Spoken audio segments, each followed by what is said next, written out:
'Tis the season for allergies, and our furry friends, sadly, they're not immune. And here now from the University of Illinois College of Veterinary Medicine is Dr. Stephanie Bruner. Welcome, Dr. Bruner. Thank you. I hear you're new in town. Welcome. Yeah, thank you. How has it been getting settled into the area of central Illinois? It's only been a little while, but I'm enjoying it very much. Well, that's terrific. awesome. Well, we're really glad to have you here. Thank you. Today we're talking about allergies when it comes to our pets. Yeah. I guess, you know, for me, it's springtime allergies, and I'm very aware when that's going on, but Right.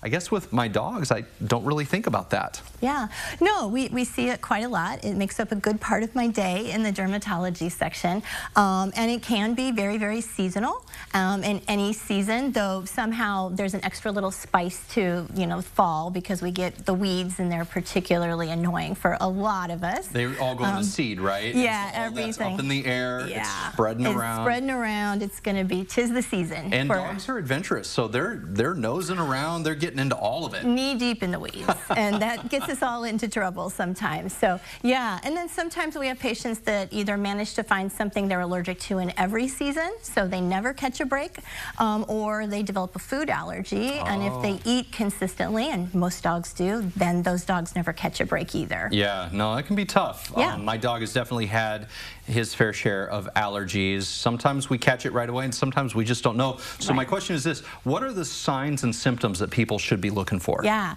that's good, because the earlier we catch it before it becomes a multitude of things, the more easily it's controlled. So I call these my big five dogs. They're head shakers, face rubbers, foot lickers, belly scratchers, and bottom scooters. And when we say belly, we're talking about they're working on their underarms or they're working on their flanks.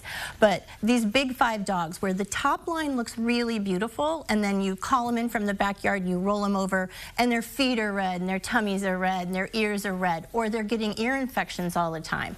Those dogs are sending us a signal. Okay, and when you're saying like red, like that's like missing fur and kind of some raw spots, or how can you tell? Yeah, it varies. For some patients, it's just, wow, that's really, really unusually pink for you. Many times it is hair loss, and when we've let it go a little longer than we should, then we can see signs of infection because they've irritated it enough that we've had some problems with bacterial infection moving in. Those dogs will get crusty. Sometimes they get stinky, but basically they're just dogs that are not experiencing their best lives. Yeah, and they're probably miserable, so we should get this taken care of.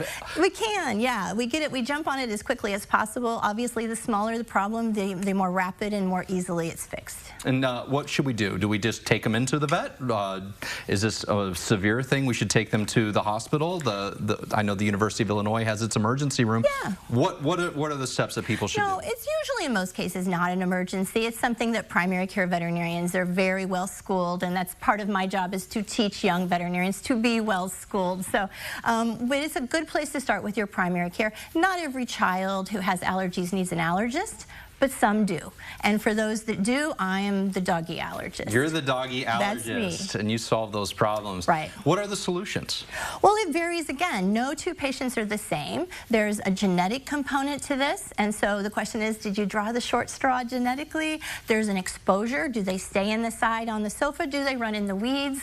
And then there's also the place of what are you allergic to and how much of there is it right now. So for some patients, it's very simple. You know, it's a shampoo, or, you know, a fatty acids diet supplement. For others, it's a full course of, you know, this for this problem and that for that problem, and we sort of develop a menu for them that they need to work off of. Got it. So first thing is you notice those symptoms. Second thing is get them diagnosed so you can start to troubleshoot. Yeah, early intervention pays off. Early intervention. I love it. Dr. Bruner, thank you so much for coming and joining us today with all these tips. If you want to learn more about allergies when it comes to your furry friend, we're going to connect you to Dr. Bruner over at ciLiving.tv after today's show.